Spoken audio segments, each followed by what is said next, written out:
Well, good evening, and welcome to CAF Warbird Tube, a show where we talk about warbirds, history, World War II flying, and much, much more.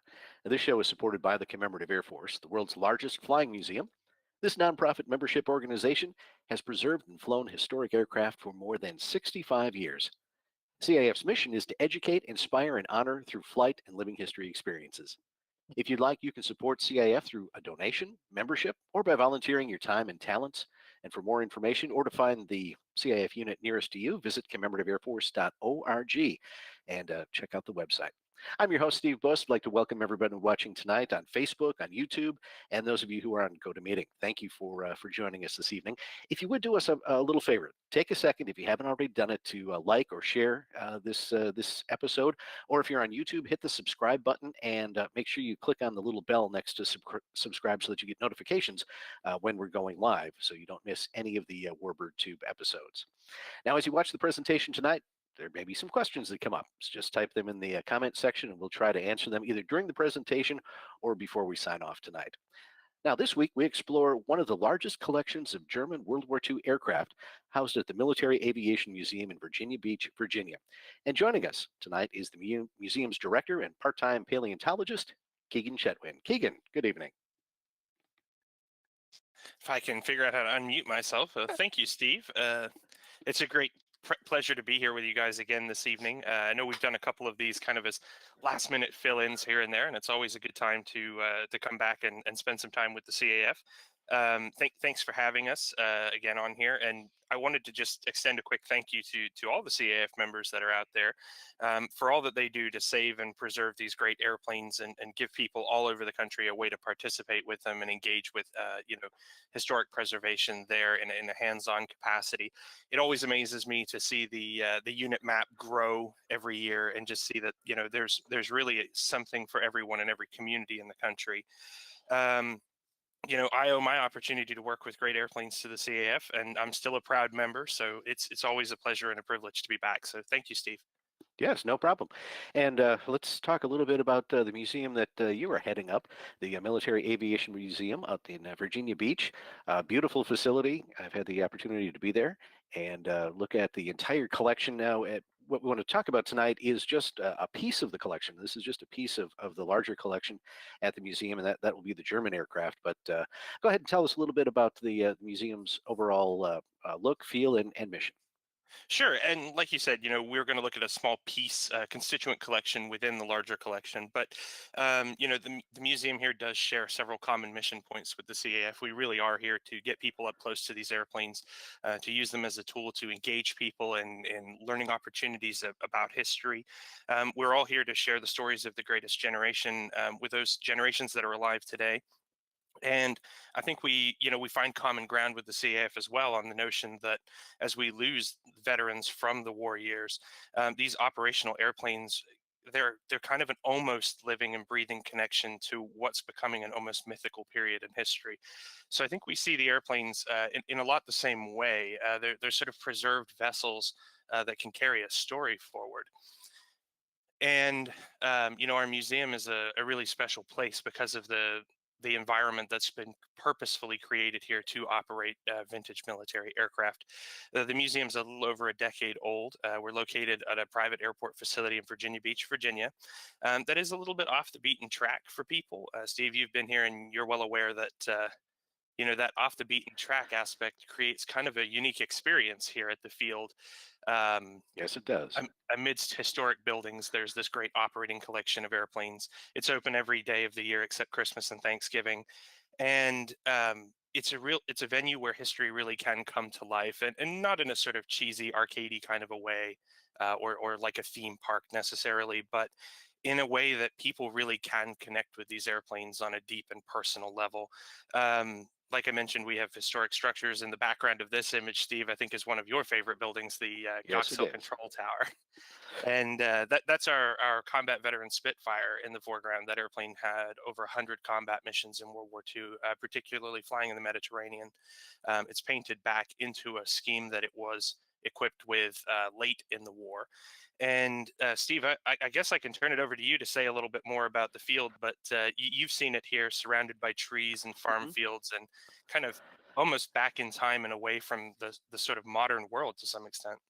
Yeah, that's very true. And as you said, it's a little off the beaten path. You have to go through some kind of back roads to get there. You're not going. It's not right off an interstate, but that I think leads to part of the charm of this facility. And you can see the trees in the background. And the trees really uh, envelop the entire campus. Now, there's an airstrip there that these airplanes are taking off and landing. It's a grass strip. So you really get the feeling, especially with the control tower there, which is right alongside the runway, of a sense of what it must have been like back in World War II. And it really, except for the military jets that are going overhead into the Naval Air Station at Norfolk, you do take yourself back in time. And like you said, it's not an arcade amusement park kind of thing. It's just a feeling, a very relaxed and welcoming setting. And then to watch the airplanes fly from that grass strip is just simply amazing. It is worth the drive out of Virginia Beach. It's maybe 20-25 minutes or so, but really is worth your time if you're in that area. Steve, I have to dispute one fact. It is more than Oh, worth the drive from Virginia Beach. It is, in fact, worth the drive from Texas. there you go. So, we do owe what we have today to our founders, Jerry and Elaine Yeagan. They're pictured here. They wanted to create a place where this incredible history could be accessed by the general public under one roof. It came from a visit to the Canadian Warplane Heritage Museum up in Hamilton, where they experienced warbirds and the kind of power of collective storytelling that emerges when you have a bunch of operating airplanes together. We certainly have to credit Jerry with, the motive force behind creating the collection, but it really is Elaine who created a vision for a public museum where any member of the public can come in and visit, engage with the aircraft, but also volunteer and help us keep the aircraft in working order. So we really do owe a debt of gratitude to our founders and also to our volunteers. Like the CAF, we're made up of a small group of professional staff and a huge number of dedicated volunteers that really make it possible to do what we do. Every pilot who flies for our organization does so as a volunteer, and we have about 250 folks here at the facility that support operations on the ground, doing everything from ground handling, manning power carts, running fuel trucks, giving tours of the museum, supporting our education staff. There really is a role for everyone out here. If you live near enough to make it practical, definitely come on by, and we love to meet new potential volunteers. We love to find out ways you might be able to engage with us. But if it's not practical, you still should come by and ask about volunteer opportunities, because we do have some folks that come from very, very far away just a few times a year to contribute to what we do here at the facility. There's folks in Ohio and Tennessee, other places that make a fairly long distance trip to come down here. And I think if you love airplanes and you love warbirds, this is a great place to visit and a great place to participate with. Before we kind of get into the airplane discussion, I did also want to touch on some of the programs we do here at the museum. I really am very proud of the quality of programming that we offer. We do have a great air show in the fall, but I wanted to call people's attention to a kind of a cool event that's coming up. It's called Flying Proms, and it's borrowed from a British event that happens at Shuttleworth every year. And what we do is we pair a local symphony with flying demonstrations of the airplanes against a setting sun, kind of in the evening sky. And it's a really great patriotic experience to see, vintage aircraft fly alongside with great live performed music. And we do include fireworks as well. If you're thinking of a more near-term opportunity to come visit, we are doing a great 80th anniversary of the Battle of Midway commemoration this weekend. We'll be flying our Wildcat at 1 p.m. on Saturday Eastern time, so there is still time for you to get here and participate in that. And of course, we're getting excited and ramped up for summer camp. But as we go into the airplane collection, the collection here at the museum does number over 70 aircraft. Not all of them are on display at any one time. We do have 4 full hangars that are routinely visitable by visitors to the museum. If you're wanting to see a specific airplane in the collection that you've read about online or something like that, it can be best to call first, because the airplanes are maintained in flying condition. They do rotate through down periods into the maintenance facilities that are not always equally accessible to the public. The kind of heart and soul of the collection is the core of about 39 or so flying World War II airplanes that some of which you can see pictured here. You can see that the flight ramp here can get pretty congested at times.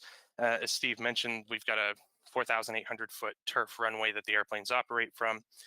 And one of our favorite programs is called Summer of Flight, where we take a different aircraft out of the collection every Saturday and fly it at 1 p.m. all through the summertime. And if you're in the area, do consider this a personal invite to come down here and enjoy some warbirds flying on the Virginia coast. The record for the longest trip to see a Summer of Flight demonstration is 10 hours of driving. It actually was someone traveling in to see one of the German airplanes conduct a demonstration. So we're interested in having that record broken this summer. If you've come from far away, do stop and tell us just how far you drove to come see the warbirds. And, we'll definitely add your name to the record board. But tonight's discussion really is going to focus specifically on the German aircraft in the collection. We'll talk a little bit about why we have them in the collection, but I do want to provide this opportunity just as a warning to those of you that may be impacted by sensitive imagery.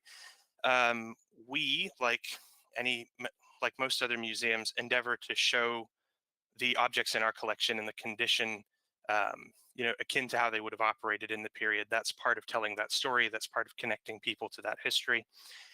And we do actively research paint schemes. We do research paint finishes, compounds applied to airplanes, things like that. And that does mean that our airplanes bear historically accurate markings. A collection like ours that shares the World War II story with the public does this from a perspective of authenticity, and it's not about glorifying ideologies connected with the symbols. I did want to share this at this point in case any of you want to kind of mute the visuals and still listen to the presentation. There will be swastikas present on the airplanes. Part of the reason we keep them there is that we are all of us that enjoy the freedom that and world that World War II created. We're enjoined in a commitment to never forget what was attached to those symbols. And it's our belief that while they do belong in a museum, they really shouldn't be erased altogether. That provides an opportunity for people to forget just how serious the movements, the thoughts, the actions connected with these symbols really were. We don't want them to descend back into the sort of mists of history. And so that's a big part of why they stay on the airplanes. So please do understand that, as we go through tonight's presentation, it's not our intention to platform Nazism or anything like that, but instead to look at and understand why these airplanes had intersections with US military history, what that meant for the experience of our soldiers and the soldiers of our allies fighting in World War II. So that's basically the long and short of the disclaimer. Steve, I don't know if you had anything you wanted to add at this point. No, I think you've hit you've got the point there, but it is important, and there's the old saying that the history books are written by the winners of wars, and that is true to some extent. That a lot of what we in this country read about or see on videos, whatever, is from an American perspective, and you kind of lose the other side. I think jokingly we were saying you can't have a superhero without a supervillain, and that's true to this extent too. And I don't want to trivialize World War II in any way, shape, or form, but unless we remember what the P-51 Mustang was up against, or some of the other aircraft that were fighting against each other, you really lose that context of the entire picture of history. And you said it so eloquently. We need to remember. And as the World War II generation, the men and women who flew the airplane, who maintained the airplanes, built the airplanes, as they are fading from the earth, the personal connection to these aircraft on whatever side are gone. So it is up to us, the next generation of stewards of history, to preserve the stories as accurately as we can. And I feel like I might be preaching to the choir here, because I think most people who are watching our videos understand that, but just in case, just want to bring that to a point. So off my soapbox, let's talk about airplanes. Well, I think it is, Steve, you make a good point. It is one of the great things about our organizations is we can reach out to people who might not have that context and that background. So I do think it is important for us to hit on it. One of the things we like to share with folks here at the museum when they ask, why do you have German airplanes in the collection? They're brought into the collection in a very specific and intentional way. It's not specifically German airplanes. It is Axis airplanes. We do have Axis aircraft projects under restoration elsewhere in the country and internationally, with the goal at kind of filling out the collection. But everyone knows it can take 10 years of work to work around these airplanes and to get something back here that's museum ready. So the best laid plans of mice and men don't always yield flying airplanes all at the same time. You can't add a Japanese airplane the same day you add a German one, so that you're taking a holistic and balanced approach to looking at the axis powers. It just doesn't work that way. But getting back to why we have them here, I think Steve, you hit on it. It does help us understand and remember and respect the nature of the war and what we were up against. I think those of us that are engaged with history education, particularly in museum contexts, we can kind of see sometimes that people, as we lose a lived experiential connection to the war, be it through grandparents or friends of the family, people who actually fought the war, lived it, and then shared their experience. As we lose that, there's a tendency to kind of understand World War II as almost a fait accompli situation. America is so powerful today that there are young people who believe that the very nature of America entering the war meant that we would win. And that does a disservice, really, to the men and women who invented, innovated, built, flew, and fought bravely against the Germans. To minimize what we were up against, um, it almost goes to the heart of the sobriquet, the greatest generation. They were great because of the greatness of the challenge, and if we undermine or forget what was so great and significant about the nature of that challenge, we run the risk of really forgetting why that generation was so great and what they gave for us in the cause of our freedom. So I don't know that we need to belabor the point much more, but that really is why we have German airplanes in the collection. It helps people connect with that story, understand the nature of history. At the start of the war, the 109 is an incredibly sophisticated and advanced aircraft. It has a fuel injection system on it, and that is technology that we needed to improvise, adapt, and overcome. So um, this intersectionality with the American experience of fighting the war really does shape which airplanes we have in the collection. And we try to look for those airplanes that intersect with the American story. And it's no accident that we have the Messerschmitt 109 here on this page, because it's one of the key characters in the American experience of fighting the air war over Germany. But before we dig into the airplane, I do feel like we need to talk about the building it's sitting in front of. This is the Cottbus Hangar here at our museum.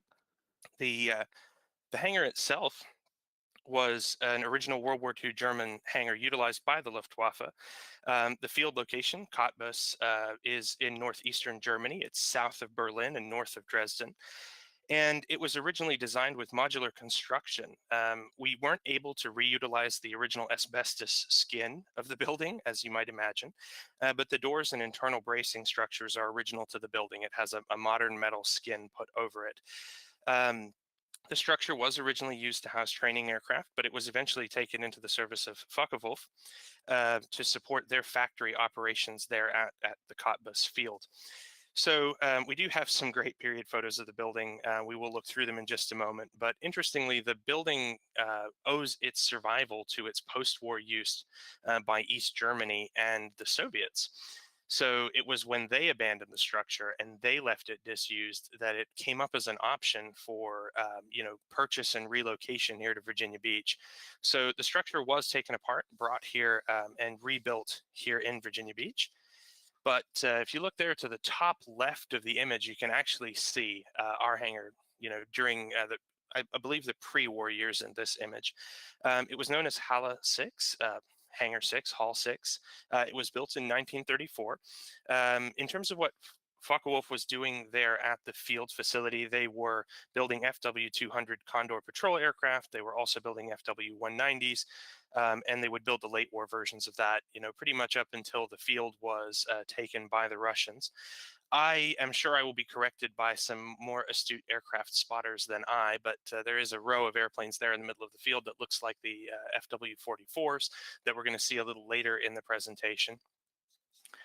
One of the more interesting things about the structure itself is that during the time that it was being reassembled here, there were inscriptions found in the structural steel that holds the building up. These inscriptions faced outwards. They faced outwards towards the skin. And that kind of created a degree of curiosity about what these inscriptions actually were. And it turns out that it's a name and a message. So the story begins in May of 1944. American heavy bombers dropped 111 tons of bombs on the Cottbus Army airfield. That was, you know, a significant production hub in the region and base for, forward fighters serving on the Eastern Front. The only workforce that was available to make repairs to the airfield facility was drawn from a slave labor camp. So many of those who were interned in that camp were actually working, building Focke-Wulf aircraft, but they received tasking to go ahead and repair these facilities that had been damaged by an American bombardment. Um, this name was sufficient to allow museum researchers to actually track down the gentleman who left the inscription. I'll butcher his name. I'm not a Polish speaker, but it's Wacław Anusik. And he'd been a slave laborer for 5 years when he was put to work at Cottbus. His inscription indicates that he worked there on October 14th, 1944. Again, following this massive bombardment, reconstructing the facilities there. What we've learned about him since is that he was born in 1913. He was put in labor camps as soon as Poland was invaded in 1939. He did survive the war, though. He returned to his village in Poland. He never had children or married. He did pass away in 2001, which was several years before the construction of the hangar was completed here. But they were able to communicate with his parish priest in Poland, and that's how they were able to find out a little bit more about his living conditions and things like that after the war. It's things like this that are very interesting to share with museum guests, because they do give people an opportunity to connect with the story and the experience of Wacław. Outside of his lifespan, we've learned a little bit about him. We learned about what his experience of the war was. We learned what the fate of so many Poles was after their country fell to the Nazis. So although it's a small inscription, it has just an outsized importance within the collection, and it's something you really can only get from having, historic buildings reconstructed here on the field. This is another shot that depicts the hangar. You can see a couple of skylights kind of along the sides of the hangar, as well as over the doors. Those continue to be primary light sources in the building today. The hangar would continue serving with training units until late in the war. The Red Army started to close in on the field, and it became home to the remnants of 2 Luftwaffe fighter wings that were operating in the region. But on April 23rd, 1945, the hangar itself and the rest of the field was taken in a ground assault by the Red Army. The hangar is full of bullet holes, and evidence of small arms fire and small explosions still marks up the steel that was used to reassemble the structure. And you have my commitment that if you'll come visit the museum, I will personally take you and show you said bullet holes and everything, because it really is an interesting thing to see on a structure. But that's plenty about Cottbus for right now. I'm sure we could talk about it all evening, but Steve did charge me to walk us through the German collection here. I mean, There we go. Steve, did you want to say anything about the hangar before we depart the subject? No, just that yes, you and your docents will point out the bullet holes that were in there, and it does. It's like being in the control tower hangar when you realize that this building was a part of history, and it just, you almost can feel the weight of history just coming from the building itself, and again, it just helps put into context what's inside. I think that's well said. So this is our 109. As I mentioned previously, it's kind of one of the iconic bad guys of the war, the big bad, as it were. They had a huge role to play in the defense of Germany. This is what we were flying and fighting against from aircraft in the 8th and 15th Air Forces, B-17s, B-24s. This was kind of Nazi Germany's ubiquitous fighter. There's more than 33,000 of them built. Ours is one of just a handful that remain airworthy. This one does use a DB605 engine, though it is the model that originated in a Messerschmitt 110 as opposed to being born in a 109. There is an interesting story behind that engine about crashes in neutral Switzerland and the seizure of airframes and secret missions to blow up airplanes and save engines and all this kind of stuff. But that gets us away from the airplane, so we'll have to save that story for another time. Our 109 is a G4. Its work number is 19257. was actually restored in Germany by Meyer Motors. And the work that they did brought back the wreck of an airplane that had been lost on May 5th, 1943 on the Eastern Front. The airplane was being flown at that time by Feldwebel Victor Petermann. He was a pilot with JG-52. He was forced to the ground, actually. Stories differ in terms of exactly what forced him down, but it does look like a coolant hose was clipped somewhere in the airplane. He was basically forced down after scoring his 30th, 31st, and 32nd victory in the in the Luftwaffe. He did walk for 4 days to get back to the airfield where he was based. He would continue to fly throughout the rest of the war. He did survive and went on to fly post-war as well. He did end the war with 64 victories, so he was by no means done following the accident or following the shoot down, basically, that brought his airplane down. The airplane itself, though, isn't marked as Victor Petermann's aircraft. It's marked as one of the JG-3 airplanes during the time period in which that unit was involved in defending Germany against Allied strategic bombers. So this really was, again, in the course of the restoration, discussions about how to mark the airplane, how to connect it with the story and experience of Allied aviators. It really did look closely at airplanes that had fought against American heavy bomber units, and that's the paint scheme that it wears now. I have to keep an eye on the time here and keep us rolling through. Wait, Go before ahead. you go off the with the 109, Richard was asking, and that's the same aircraft that we saw in front of the hangar before, correct? It is, yeah. It is, and is that he was wondering if that's the inverted engine? It is, yeah. It does have that inverted V12 engine. Preparing the airplane for flight is really interesting. If you want to go to militaraviationmuseum.org and click on the summer flight tab under events, you can see when the airplane's scheduled to fly this summer. It is a really special treat, though, because it has a sound quite unlike any of the other airplanes in the collection. Another thing they have to do with the airplane because of the inverted engine is they do clean the plugs on the airplane, which makes this incredible fire-breathing, snorting sound as the airplane is moving around while the plugs are being cleaned.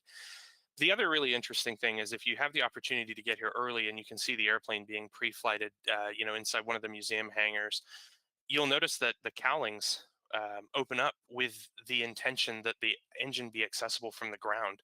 You don't need a lot of ladders or things like that to get around the airplane. You don't even really need a Zeus tool all that much. There are a lot of like push fasteners that open everything up. And then there are these handy rods that actually hold the cowlings open so that you can service the airplane. Interestingly, on a hot day, they'll actually make shade over the airplane too for you to be able to work in that engine compartment. So a very interesting and somewhat uniquely German thing. I'm certain other airplanes do have this characteristic, but the experience of trying to get into the engine bay on a 109 is decidedly different than trying to get in it on a Spitfire or a P-51, where it's a team effort to remove cowlings and put them somewhere where you won't walk on them. That is not how it works with the 109. So kind of an interesting, if anecdotal, story. Any more questions on the 109, Steve? Nope, nothing yet. Okay, I'm certain we'll come to some at the end. There are Bouchon parts involved in the restoration. I think that any 109 restoration these days does call upon a stockpile of Bouchons to help recreate parts or insert parts that just don't exist or are exceptionally difficult to fabricate. Those of you with a keen eye, you'll notice there's a couple places where there's one more row of rivets than there should be, and that's a telltale hallmark that there's a Bouchon component that's found its way into the airplane. But that is a part of the journey of restoring aircraft nowadays anyway. This next piece of equipment is not an airplane. I know we're not doing so good on the talk about the German airplanes mission. We've talked about it building an airplane and now a gun, but we can't discount the fact that those air crews flying missions into Germany had to contend with an impressive and incredibly sophisticated flak defense network that used ground-based, computing stations and aiming sites to, remotely direct multiple gun batteries and everything else. We certainly don't have enough equipment here to set all of that up, but we do have a functional 88 that we do fire it off at air shows and things like that, and give people an opportunity really to see this gun in action. This particular one is kept in operating condition here at the museum. There are two of them here on the property, but this is the one we use. We do also have the searchlight, the generator, and some sighting devices that go with it. But the 88 really is the focus of the interpretation. It had two main roles during the war. It was the obvious mobile heavy anti-aircraft weapon, but it has also, achieved a certain degree of infamy around its anti-tank utilities. It's famous in both roles as a capable weapon. It's just better known in its anti-aircraft capacity from the stunning black bursts that we see in wartime imagery of bomber formations flying over German cities. It's important to note that this cannon was designed and effective up to 26,000 feet, but it could reach 32,000 feet if they were willing to suffer some efficiency and effectiveness loss to target airplanes flying that high. Of course, the goal, if you were fortunate enough to, from the perspective of a German gunner, hit an Allied airplane, so much the better. But that's not really how flak works. They were aiming to create a carpet of lead ahead of a bomber formation with shrapnel bursts, explosions around the airplanes, sending pieces hurtling through the aircraft. I think the thing that stands out when this piece of equipment is demonstrated is the shocking speed at which it can be reloaded, the amount of lead that you can imagine it putting up into the sky for bomber formations to have to negotiate. This one it originated in Spain. It is possible that it's a license-built gun.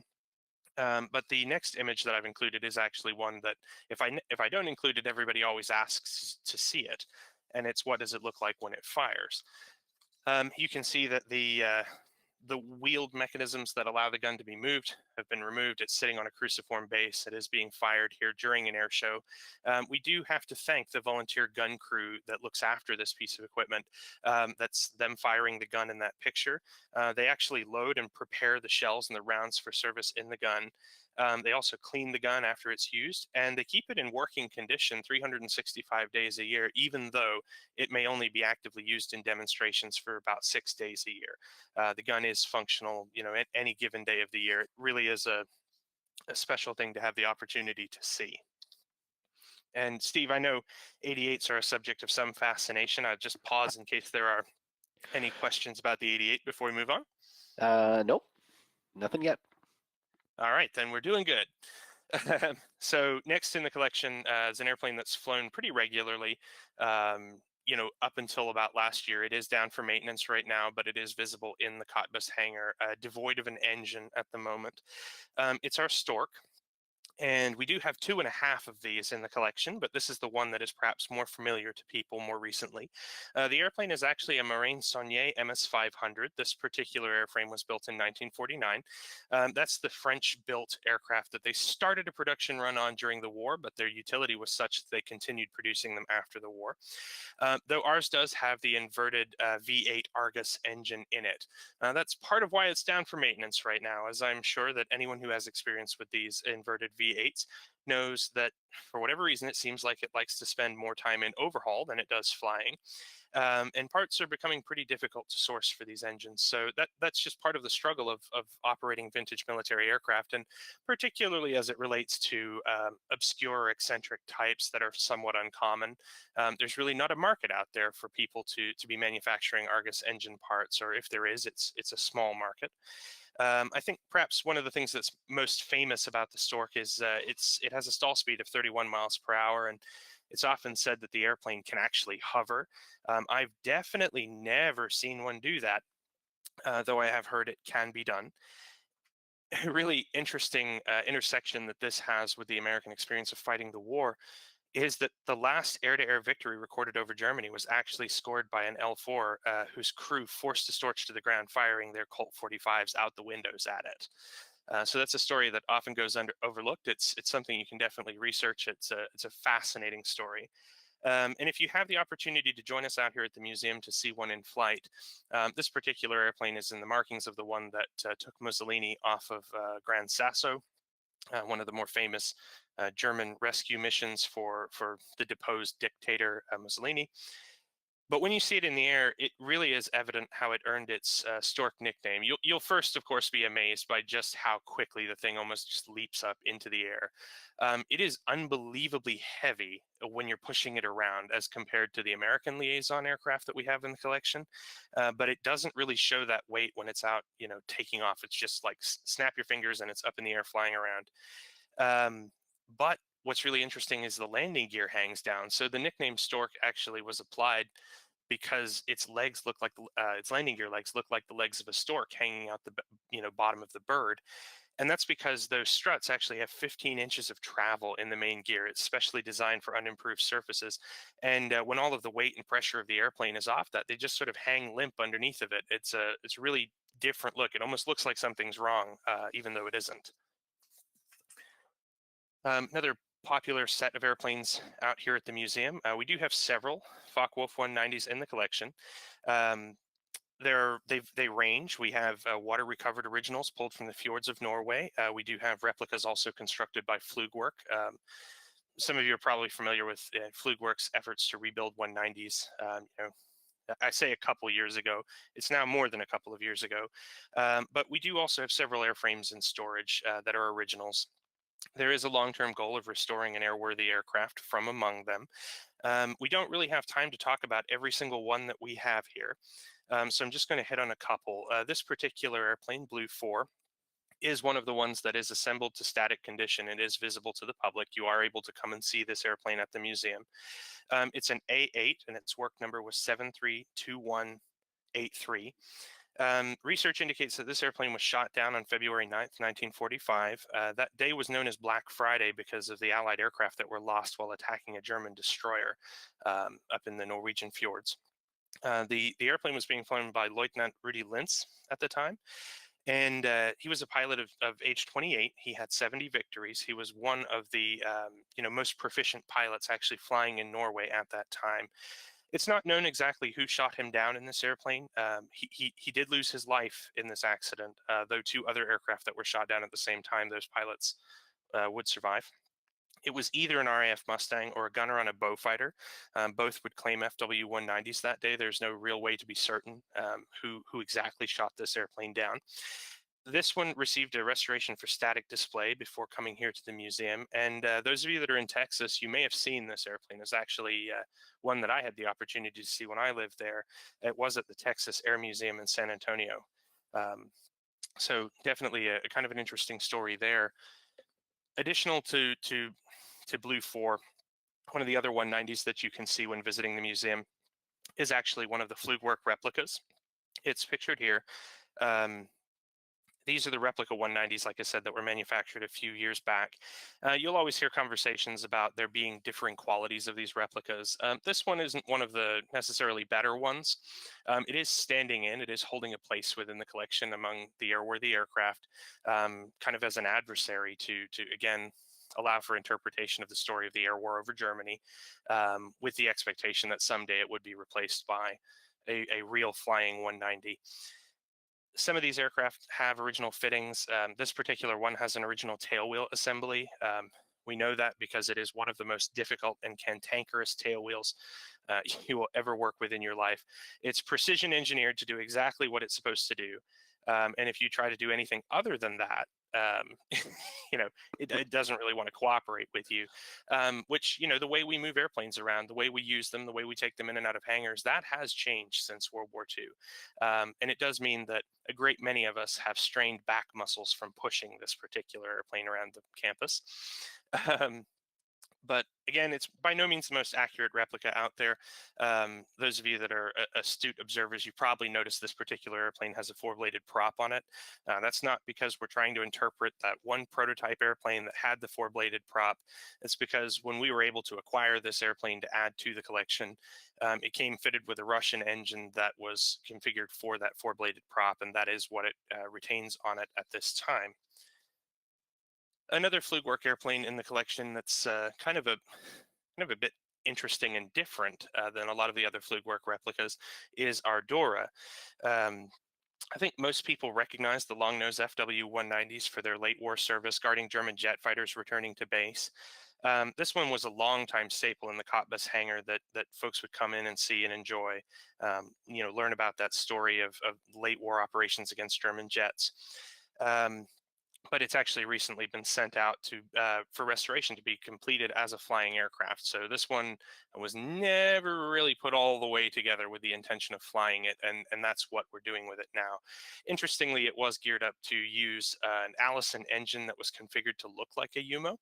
It's quite an interesting and unusual engine rig once it was taken off the airplane. But one of the questions we do get asked about the set of 190s is, just what exactly is the holdup on restoring one? And the answer really is engines. In the effort to restore a 190, you can have as many 190 airframes and parts as you want to, unless you have had the opportunity to secure an original engine and put it through the restoration process. You're always going to be held back from really flying that original 190. So, they're a whole project unto themselves. It doesn't do you a lot of good to complete the airframe years ahead of having an engine. So this is just part of the sort of weighting and balancing of managing restoration projects, is what resources go where and when do you undertake the project. Certainly, if the opportunity comes up to purchase a container full of FW190 parts, you take that opportunity when you have it, and then you look for the opportunity to secure a power plant down the line.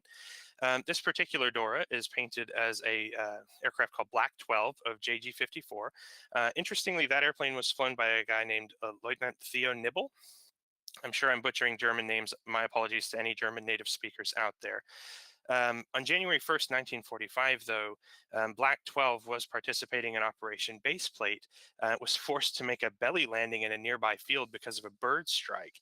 And what's interesting about Black 12 is it became the first Dora to fall into enemy hands because it was captured on the ground by British forces. This is perhaps if not the star of the German collection, pretty close to it. It's a very popular airplane with the general public. They're always curious about where it is and when can we see it at the next show. It's the first operational jet fighter in the world. The Messerschmitt 262, is an incredibly historic airplane. There are features and characteristics of this aircraft that, you can trace a straight line from this airplane to modern jets. The pilots that fly it here, they'll tell you that this one is a modern reproduction. It does use modern engines, but the aerodynamic characteristics and performance of the airplane are very similar to flying a corporate jet today. It flies in much the same way. This particular aircraft was created by Legend Flyers of Everett, Washington.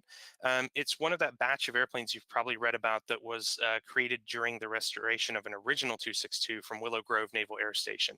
They created a set of drawings off of that. The project started out in Texas and ended up in Washington and went through various permutations in the in-between time.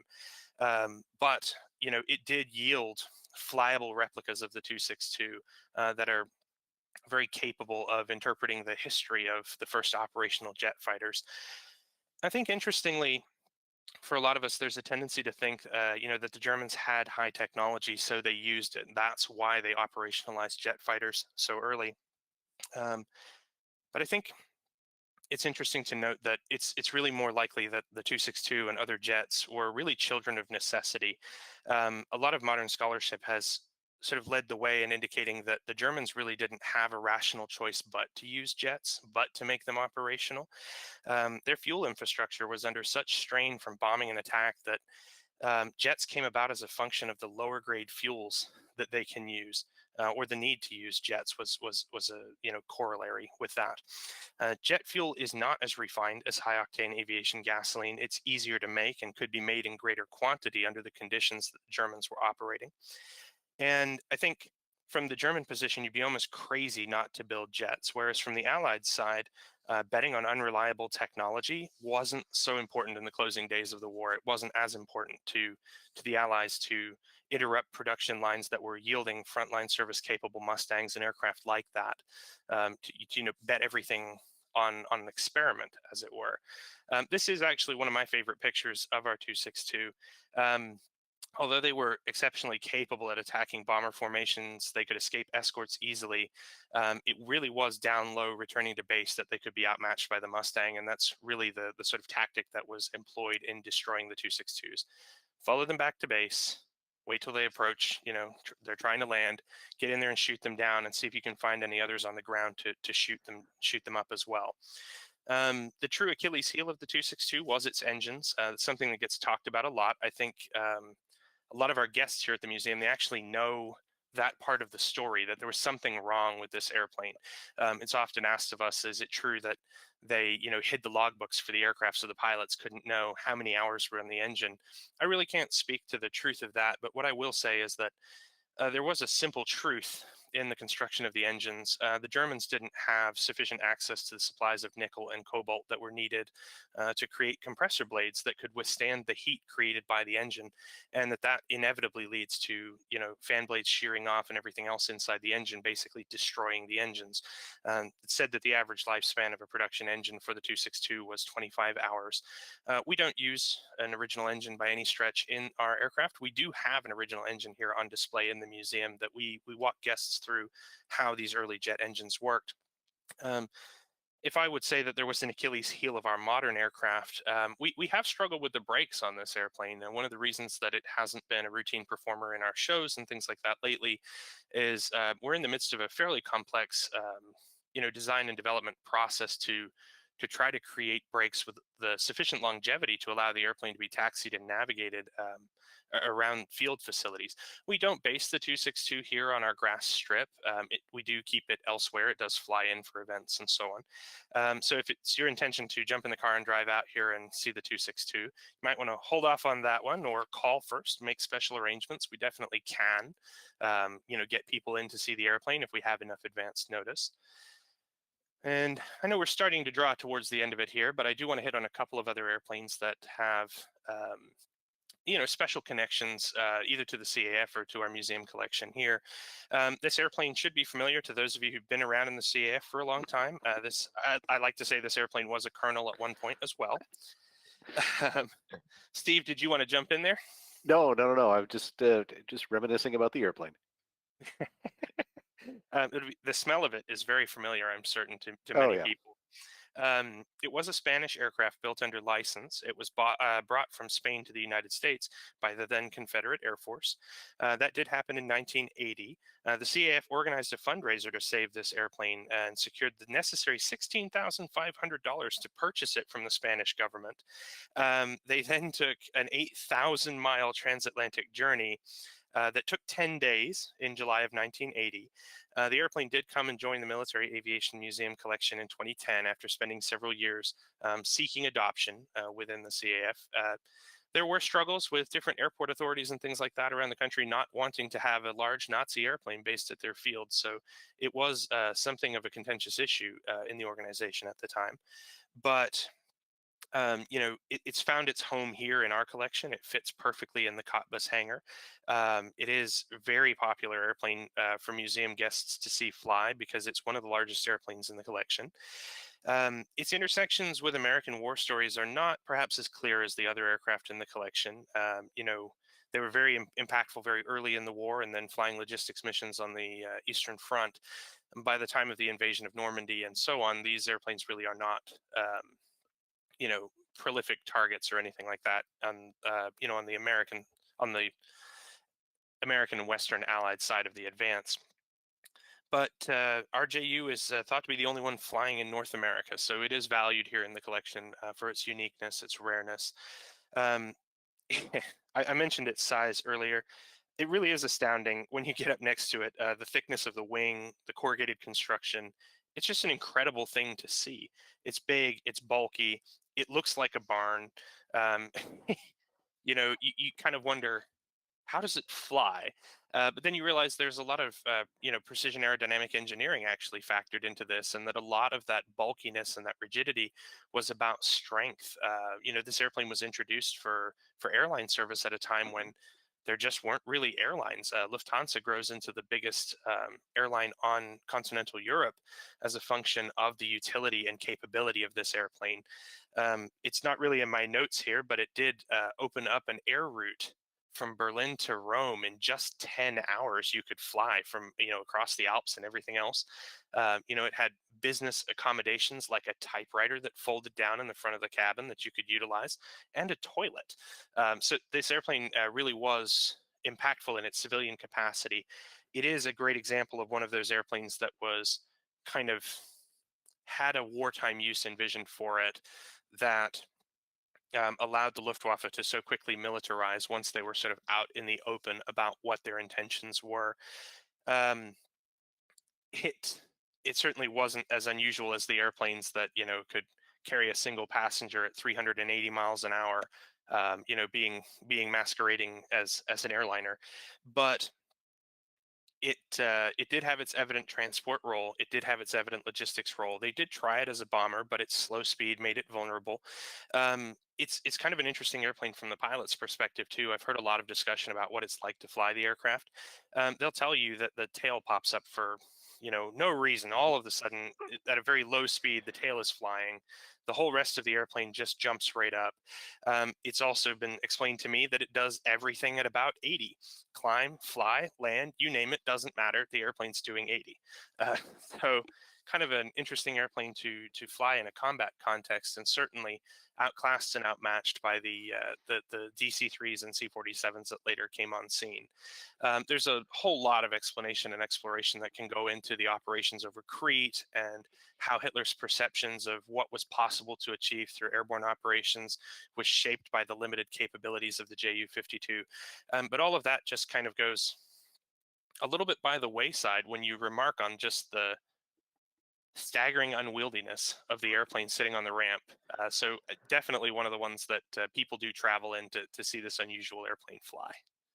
Well, and I'm going to put you on the spot here because I'm not 100% sure, but what is the size comparison, the Ju-52 to like a Ford trimotor?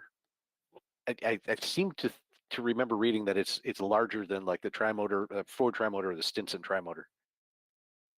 I don't know about the Stinson. I'm not familiar with that particular trimotor. It is larger than the Ford. Okay.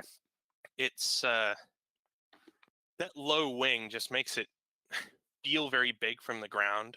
It's not up high. It's kind of like right there at eye level, head knocking level. One of the really cool things, you can kind of almost see it in this picture, is if you look at the control surfaces for the airplane, there appears to be a line between the control surface and the wing. They're not flush. The control surface is actually stepped down below the sort of relative surface of the wing, creating a second wing.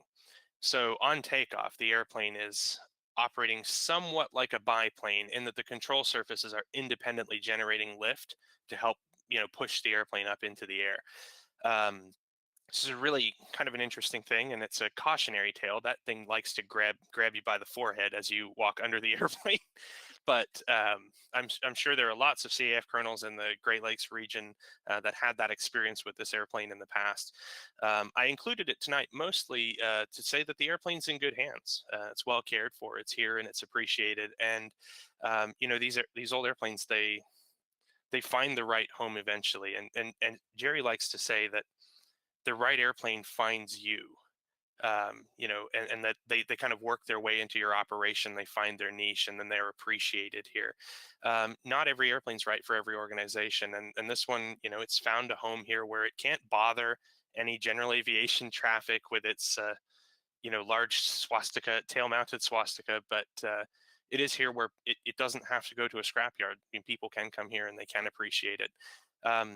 We do have American engines on it. That is one change that our maintenance team made to the aircraft. They had enough time working with the Spanish radials on the airplane to determine that wasn't the way we're going forward. So that is why the engines do have a distinctly different look. They don't have that, air shield that redistributes airflow around the inside of the cowling that was common to the German and the Spanish aircraft. Just a couple more here, if I remember how to work PowerPoint. This is our Focke-Wulf Fw. It was popular with pre-war flying clubs. It became the backbone of Luftwaffe flight training in the pre-war years and during the war to some extent as well. It's been said that every German pilot of the era flew an FW-44 during training at some point or another. It's fabric-covered steel tube fuselage. I do seem to remember there being one of these in the CAF. I'm not sure if it's still operating with a unit, but it is kind of an interesting airplane. It's more squat than a Stearman, but it served an analogous role with a smaller airframe. And, it did win many pre-war aerobatic competitions in the hands of skilled pilots. No discussion about German aerobatic aircraft would be complete without at least touching on the next airplane on the list. This is our Booker Jungmeister.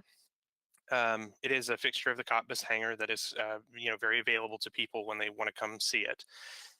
It was used as a training aircraft during the war. Interestingly, it does lack that second seat for an instructor, so more of an advanced trainer. This one is wearing a German training unit scheme.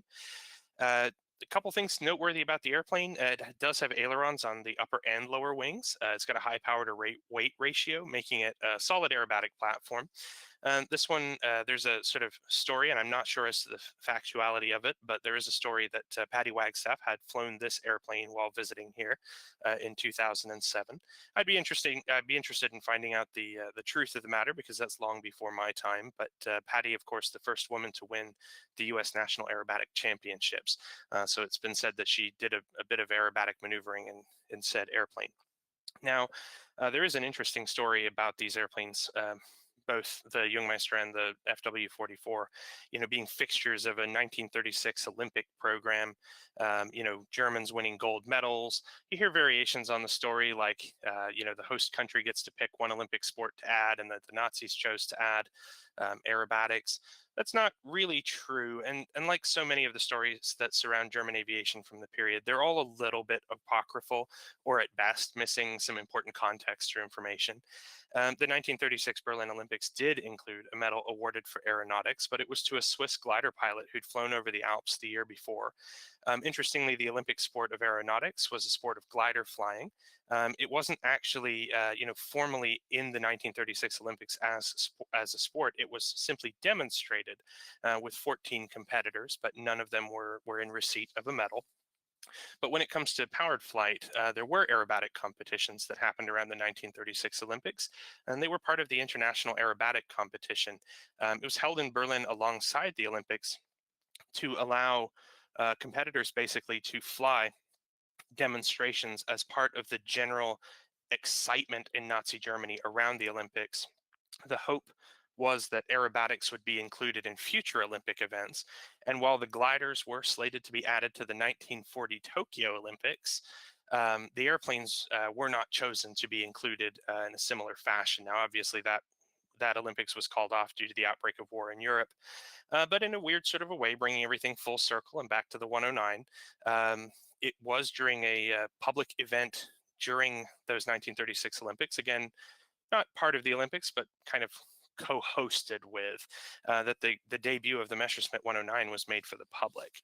So really kind of an interesting story arc that runs through German aviation from that period. I am going to kind of finish it up here. There are more German airplanes in the collection. I'm just going to touch briefly on a few of them. We do have a 108. It's actually a 1945 Nord 1002. That's the French-built re-engined Messerschmitt Bf 108 Typhoon, and that was produced by SNCAN. So basically the French company that took on the production burden of the Messerschmitt designs being produced in France at that time. When France was liberated, they continued into production with some of those airplanes to support the Allied war effort and the later French military liaison needs, and that's really where a lot of these airplanes come from. It is joined in our collection by a Nord Nor Alpha that you see referenced on the web sometimes as a 208. It's not really one of the two 208 prototypes that were built for Messerschmitt. It really is, a post-war French Air Force design. But like so many things, ahead of the completion of restorations of the 109 and other aircraft, these airplanes did stand in the collection for German military aircraft in the same way that they've stood in Hollywood movies for so many years. I know there's a 108 in the CAF, and it's a really interesting kind of quirky airplane to fly. It has that same narrow track landing gear that has created such a set of legendary landing and handling characteristics around the 109. So I do have to just invite you out to see the rest of the airplanes in the collection, because we are, getting very close to the end of the presentation here. But before we leave it all together, I did want to do something special here, and it is this. We have welcomed a new addition to our collection just today. Its assembly was completed here at the Fighter Factory, and it is a Fokker DR1 with an original rotary engine and the full width propeller that goes with the rotary engine. The airplane was restored down in Texas by Roger Freeman of Vintage Aviation, and it's no doubt a great story for another time, but we have talked about just the German airplanes in the World War II collection. We haven't talked about the dozen or so in the World War I collection, several of which are fitted with original engines. They're very accurate reproductions. It's not really possible to have, an original Fokker triplane, because the biggest piece that exists, I think, is a rudder from one of them. So at best, what you're going to do is try to source that original power plant and build as accurate a replica as you can to the original specifications. The keen observers among you will notice one big difference with this airplane from an original, and it's right down at the very bottom of the landing gear strut. You can see a couple of hoses that arm this airplane with brakes, something that the original would not necessarily have had. This airplane will be joining 3 other triplanes in the collection. It was photographed this afternoon in front of our World War I hangar. The hangar itself is a reconstruction of an original from Royal Flying Corps blueprints that saw service in the south of England during World War I. So, Steve, that is basically our quick hour-long detour through the German portion of the collection here at the museum. One quick disclaimer for everyone: I definitely have told you everything I know about the German airplanes, so it'd be best not to ask any follow-up questions. No, I'll simply tell you if I don't know. There are certainly people here on the facility who do know. So if you have a question we don't know the answer, we will work to find an answer for that.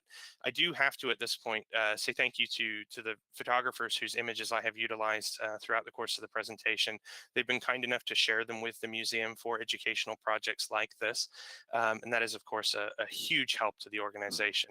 Luigino Cagliaro in Italy contributed several of the images. We've utilized a Ju-52 image from Nathan Gingles, an exceptionally talented photographer who captured that on what I believe was one of his first air-to-air photography experiences. But I also need to thank our volunteers. We have a huge group of dedicated volunteers who work actively on research projects. So when we start talking about like which exact airplane from the bottom of the Norwegian fjord was this one, there's a lot of work that gets contributed to that by volunteers, particularly the members of our Aircraft Information Committee that meets to research the airplanes. They take the information that we do have and they try to expand upon it, figure out if there's more information out there that can be used to kind of enrich the visitor experience and the tours that visitors are able to take here at the museum. And I think that's me done talking. Oh, no, not yet. We have a few questions. I'll give you a chance to catch your breath and take a drink of water or whatever. But thank you for sharing the pictures of the triplane. Considering that is a fresh addition to the collection, so we appreciate probably being some of the among the first to be able to see that. And you do mention the World War I hangar, and it is an extensive collection again of World War I aircraft, and inside that period authentic hangar really adds to the history and the learning experience that you experience at the museum. So here's an interesting question, and are there some very distinctively German design things that you see on the airplanes? I know you mentioned the way the cowling on the 109, it had arms that would keep it up, and it didn't need special fasteners and things like that. But are there some typically German things that you see in the airplanes? I would say that there are. Our mechanics are probably mechanics and pilots probably more qualified to answer that than I am. But what I would say is that um, there's really 2 things that stick out. One is, first and foremost, the airplanes are small, except for the Ju-52. Anything you put them next to suddenly appears very, very large. Some of the British airplanes have this characteristic as well. If you put a Spitfire and a 109 next to a Mustang, they look very, very small indeed. You find yourself asking, how could you comfortably get into this airplane where you're sort of like strapping the airplane onto you as opposed to like climbing atop the steed, as it were. So I think that's probably one characteristic. The other, I would say, is probably a wholesale disregard for mass producibility. I think the German airplanes, in my exposure to them, a lot of interesting little quirks, like the ability to work in the shade created by the cowlings and those handy dandy little arms that are exactly where you need them to hold the cowling up. That took days to put that on the airplane. In looking at the American aircraft particularly, they are a product of the war itself. In a sense that they had to be built quickly. They were designed so that you could get into it, get it apart, drop the whole nose off, throw another QEC on there, not tinker inside there, shielded from the heat of the midday sun. So I would say that's not uniformly true. That's not true across everything. I do think that is just one of those things that kind of sticks out when you take the 30,000-foot holistic view, is that they're very much a handcrafted airplane rather than an evident product of industry. David Harkins asks, even as a flying replica, any chance that we'll see Bf-110 take to the air? It's an interesting thing looking at how German airplanes have kind of come into the collection. As the Jägers explored the history of the war, Jerry particularly branched through stories of the interest first in the Mustangs and Spitfires, and then you kind of pique a curiosity about what were they up against, and you kind of navigate through this landscape. A 110 was certainly on the list of airplanes that were sought. I can guarantee you that. There are pieces of one here. There was an intention to gather parts, but the airframes are rarer and scarcer than the 109s. I think some of the energy that would have gone into something like a replica 110 really goes into a project like the Mosquito. When you're just thinking about it, a collection that really is younger than most, that's gained an impressive amount of ground in not a very long time. You have to look at kind of where those resources were going and where the interest was. And I think, that big twin engine Merlin powered beast of a Mosquito pulled some of that focus, pulled some of that energy. Never say never, though, right? Oh, absolutely. Never say never. One of the things that I think we all know in the warbird industry now is that the limit is whatever the extent to which someone is willing to invest in the doing of the impossible. At the time that the Mosquito was built, it was an impossible project. It did take 10 years or what have you to reverse engineer the way in which the wood was molded and constructed and formed for the airplane and everything. So that was thought a largely impossible project until it suddenly happened. So it's definitely a case of never say never. But I think it is one to say, there are a handful of parts here that were the nucleus of a future project, but that sufficient quantities of parts really were not acquired to go down that path. Bruce Day is asking, and I'm not sure we may have lost something in translation. He's looking for the horsepower on the DB605. I am going to guess this wrong. I think it's like 1800, but just give me 1 second to go through my notes here. I am, a mechanic and engineer. I am not, but.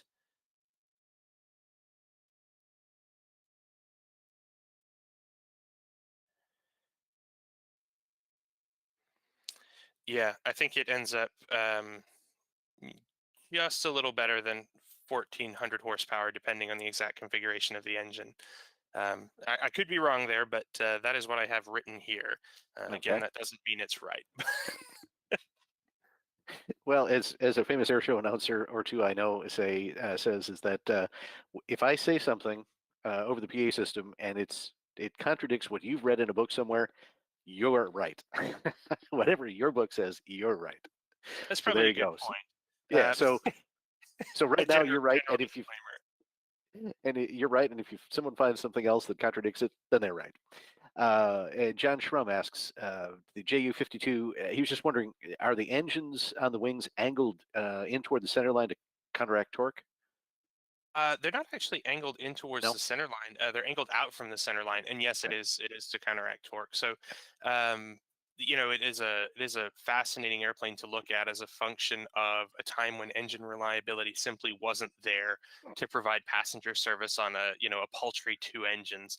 There just wasn't anyone alive who would look at an airplane with 2 engines and go, I ought to climb into that and go for a ride. So yeah, the 3 engines, they do angle outboard to compensate for the adverse effects of a failed engine. Well, good. Well, that cleans up the questions that we had. There's only one other thing that we have to do tonight, and that is wish you an early happy birthday. Yeah, I suppose if we would have talked long enough about the German airplanes, the time would have elapsed such that this could be June 2nd. But I appreciate it, Steve, and thank you guys for having us on again. I hope that everyone enjoyed the presentation. I hope that you'll come out here to Virginia Beach and check out the collection, take advantage of the great flying schedule that we have throughout the year. Come and see us for an air show or not. We were speaking with some folks from EAA last week, and we were kind of talking about, any given Saturday is a fantastic day to be out here at the museum with airplanes operating, things to see and do, great passionate people for you to connect with as a Warbird enthusiast as well. So, come out and see us. We'd love to have you. All righty. And when you do, make sure you ask Keegan about his interest in paleontology. Well, thank you, Steve. Now I have a whole bunch of strange emails to answer in the morning for my birthday. I certainly appreciate that. No problem. Hey, thanks everybody for joining us tonight. We had a great time. And don't forget, if you haven't already done it, click that like or subscribe button. If you're on YouTube, make sure you also click the little bell so that you get notifications when we're going live. And if you have any ideas for topics you'd like to see us cover on one of these upcoming episodes, send Leah Block an email at media@cafhq.org. Thanks again, Keegan, for sharing part of the Military Aviation Museum's outstanding collection. Folks, really take the time, if you are on the East Coast, to carve out some part of your vacation to go see the Military Aviation Museum. You will not be disappointed. Until next time, for the Commemorative Air Force, I'm Steve Buss. Have a good night.